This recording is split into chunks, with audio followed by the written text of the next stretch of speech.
जय हिंद दोस्तों। तो आज हम लोग अपनी सीरीज को आगे बढ़ाते हुए देखेंगे बहुपद के शून्य। इसके पिछले वीडियो में बहुपद का भाग हम लोग पढ़े थे, सिंथेटिक डिवीजन भी पढ़े थे, ठीक है, बहुपद के भाग का ट्रिक भी पढ़े थे। तो आज देखते हैं बहुपद का शून्य किसे कहते हैं, यानी कि जीरो ऑफ पॉलिनोमियल। ठीक है, जीरो ऑफ पॉलिनोमियल बहुपदों के शून्य। ठीक है, तो आज देखते हैं इसका डिफिनेशन। पहले देखते हैं डिफिनेशन। जैसे कि लिखा हुआ है, चर का वह मान। चर क्या होता है, जैसे कि हम आपको बताए थे, बहुपद चर तथा अचर से बना होता है। ठीक है, चर होता है जिसका मान बदलते रहता है, वेरिएबल जिसको कहते हैं। ठीक है, तो चर का वह मान मतलब बहुपद होगा तो उसमें चर मौजूद होगा और अचर भी होगा। तो चर का हम लोगों को मान निकालना है। चर का वह मान जिसे बहुपद में रखने पर बहुपद का मान क्या हो जाता है, शून्य प्राप्त होता है, तो उसे बहुपद का शून्य कहते हैं। ठीक है, एग्जाम्पल से समझ में आएगा। ठीक है, देखिए जैसे पी एक्स बताए थे, बहुपद को लिखने का तरीका होता है पी एक्स लिखेंगे या फिर जी एक्स लिखेंगे, कुछ भी लिखेंगे। ठीक है, तो पी एक्स बराबर एक्स प्लस थ्री दिया हुआ है, तो पी एक्स बराबर एक्स प्लस थ्री का शून्य ज्ञात करना है। ठीक है, कैसे ज्ञात करना है, तो देखिए हम लोगों को पता है, ठीक है, नहीं पता तो बता रहे हैं कि बहुपद का जो शून्य निकाला जाता है, शून्य निकालने के लिए बहुपद को जीरो के बराबर रखते हैं। ठीक है, बहुपद को जीरो के बराबर रखेंगे और इसके बाद क्या करेंगे हम लोग, जैसे कि यहाँ पे जीरो के बराबर रखें, उसके बाद ये एक इक्वेशन बन जाएगा, समीकरण बन जाएगा। तो समीकरण में हम लोग एक्स का वैल्यू निकाल देंगे और वही होगा तो आपका बहुपद का शून्य। जैसे कि यहाँ पे पी एक्स को जीरो के बराबर रखें, तो पी एक्स का वैल्यू क्या था, x plus three. X plus three को जीरो के बराबर लिख दिए हम लोग। ठीक है, तो यहाँ से प्लस थ्री है, बराबर के उधर जाएगा तो माइनस थ्री। इक्वेशन सॉल्व करने आता होगा, एक क्लास में सीखे होंगे आप लोग। ठीक है, तो एक्स बराबर जीरो माइनस थ्री, तो जीरो में से थ्री माइनस करेंगे तो माइनस थ्री बचेगा। तो एक्स बराबर जो माइनस थ्री, ये बहुपद का शून्य है। तो हम लोगों को चेक करना पड़ेगा कि ये सही है या नहीं है। तो एक्स का जो वैल्यू है वो एक्स बराबर माइनस थ्री पी एक्स में रखने पर पी एक्स का वैल्यू जीरो होना चाहिए, यानी कि पी एक्स की जगह में माइनस थ्री रखेंगे तो हम लोगों को क्या प्राप्त होना चाहिए, जीरो प्राप्त होना चाहिए। तो आइए चेक करते हैं, एक्स की जगह में माइनस थ्री रखते हैं, माइनस थ्री प्लस थ्री, ये देखिए जीरो आ रहा है, यानी कि एक्स बराबर माइनस थ्री इस बहुपद का एक शून्यक है। तो हम आपको यहाँ पे एग्जाम्पल्स दिए हैं, इसको आप सॉल्व कीजिएगा। ठीक है, ये सब तीनों एग्जाम्पल्स आप सॉल्व कीजिएगा। ये हो गया, इसमें देखिए इसका घात एक है। ठीक है, अभी हम लोग जो 10th क्लास में या 9th क्लास में पढ़ेंगे या पढ़ते हैं, ठीक है, उसमें हम लोग चर एक ही रहता है, लेकिन घात एक दो तीन जा सकता है। ठीक है, शून्य निकालने के लिए, समझ में आया। तो चर एक ही होगा, तो चर तो इसमें एक ही है और यहाँ पर घात भी एक है, यानी कि ये एक रैखिक बहुपद था। तो रैखिक बहुपद का एक ही तो शून्य निकलता है, द्विघात बहुपद का दो तो शून्य निकलता है, त्रिघात बहुपद का तीन तो शून्य निकलता है। इससे मतलब कि याद रखना है कि उसका घात जितना है, डिग्री जितना है, उसमें शून्यों की संख्या उतना ही होगा। ठीक है, तो उम्मीद करते हैं ये आप निकालिएगा। आइए हम लोग द्विघात बहुपद के लिए शून्य निकालने का विधि समझेंगे। तो द्विघात बहुपद को शून्य निकालने के लिए पहले हम लोगों को द्विघात बहुपद का गुणनखंड करना आना चाहिए। ठीक है, तो द्विघात बहुपद एक चर वाले किस फॉर्मेट में रहता है, A X square plus B X plus C, जहाँ ए बी सी क्या है, ए बी सी आपका अचर है। अचर यानी कि ये कांस्टेंट, इसके जगह पे कोई संख्या लिखा हुआ रहेगा, नंबर लिखा हुआ रहेगा। ठीक है, और एक्स क्या है, एक्स एक चर है, एक्स वेरिएबल है, एक्स का वैल्यू नहीं बदलेगा। ठीक है, लेकिन ए बी सी के लिए हमें कोई संख्या लिखा रहेगा। तो आइए देखते हैं, पहले हम लोग समझ लेते हैं गुणनखंड कैसे करते हैं। ये द्विघात बहुपद का मानक रूप हो गया।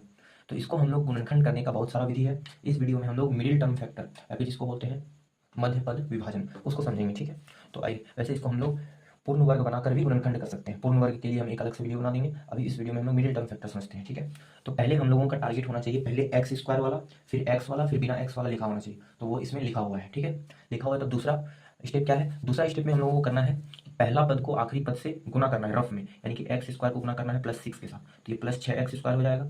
और इसके पहले आप लोगों को ये पता होना चाहिए कि प्लस को गुना करते हैं प्लस के साथ तो प्लस होगा, माइनस को गुना करेंगे माइनस के साथ तो ये प्लस होगा, लेकिन माइनस को गुना करेंगे प्लस के साथ तो माइनस होगा। उसी प्रकार माइनस को गुना करेंगे प्लस के साथ माइनस होगा, प्लस को भी गुना करेंगे माइनस के साथ तो माइनस होगा। यानी कि ऐसे याद रखना है कि अगर दोनों एक ही है तो प्लस आएगा, दोनों अलग अलग है तो क्या आएगा, माइनस आएगा। ठीक है, दोनों देखिए माइनस था तो भी प्लस आया, लेकिन दोनों अलग अलग हो गया तो माइनस आएगा। ठीक है, गुना करने से, तो ये आपको यूज होगा इसमें, इसीलिए बताएं। ठीक है, तो पहला काम क्या करना है कि देख लेना है कि पहले एक्स स्क्वायर वाला, फिर एक्स वाला, फिर बिना एक्स वाला लिखा है कि नहीं, इसमें लिखा हुआ है। ठीक है, अब फिर दूसरा स्टेप में करना है पहला पद को आखिरी पद से गुना करना है। तो गुना करके हम लोग देखिए प्लस सिक्स एक्स स्क्वायर है। अब उसके बाद बीच वाला पद को देखना है, बीच वाला पद क्या है, माइनस फाइव एक्स।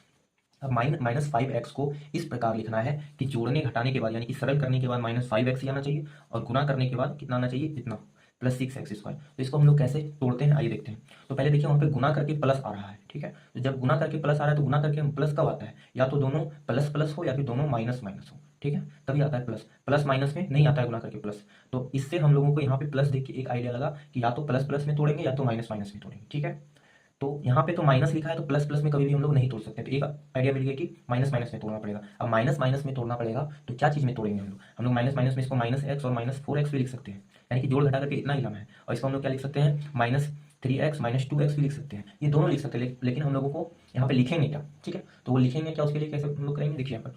तो उसके लिए हम लोग करते हैं छः का फैक्टर करते हैं। छः को कैसे गुना के रूप में आप लिख सकते हैं, छः को गुना के रूप में एक गुना छः लिख सकते हैं, ठीक है, दो गुना तीन लिख सकते हैं।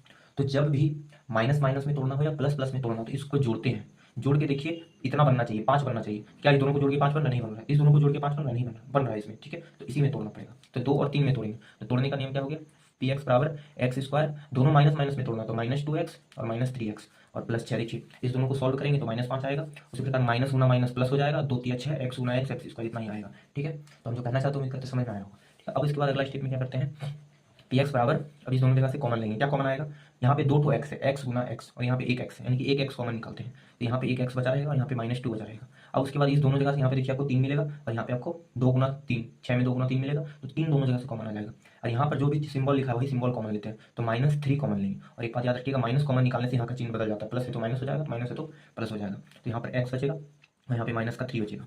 ठीक है, तो देखिए दोनों जगह पे सॉरी 2 बचेगा, यहाँ पे एक्स -2 दोनों जगह से फिर कॉमन आ जाएगा, पी एक्स बराबर एक्स -2 इंटू एक्स -3। ठीक है, तो ये हो गया, उसको गुणनखंड हो गया उसका। गुणनखंड का मतलब क्या होता है, उसको गुणा के रूप में लिखना, तो गुणा के रूप में पी एक्स को हम लोग लिख दी। तो उम्मीद करते हैं समझ में आया होगा ये क्वेश्चन। ठीक है, तो हम लोग अगले क्वेश्चन को डिस्कस करेंगे। ठीक है, अगला क्वेश्चन क्या है, पी एक्स बराबर 2x² - x -6। तो मेरा पहला स्टेप क्या याद रखना है कि पहला स्टेप देखना है कि बहुपद सीक्वेंस वाइज लिखा हुआ है कि नहीं। सीक्वेंस वाइज करने का मतलब पहले x² वाला लिखा होना चाहिए, फिर x वाला, फिर बिना x वाला, तो लिखा हुआ है। फिर दूसरा स्टेप में क्या काम करना है कि फर्स्ट टर्म को लास्ट टर्म के साथ गुना करना है। फर्स्ट में क्या है 2x², 2x², 2 के आगे कुछ नहीं लिखा था तो उसके आगे प्लस लिखा है, इसके आगे कुछ नहीं रहता तो उसके आगे प्लस रहता है, और इंटू करना है -6 के साथ, तो ये गुना होकर -12 आएगा, -12x²। अब अगला स्टेप में क्या करना है कि बीच वाला को देखना है, बीच में -x है, -x को ऐसा तोड़ना है कि जोड़ने घटाने के बाद -x ही आना चाहिए और गुना करने के बाद -12x² आना चाहिए।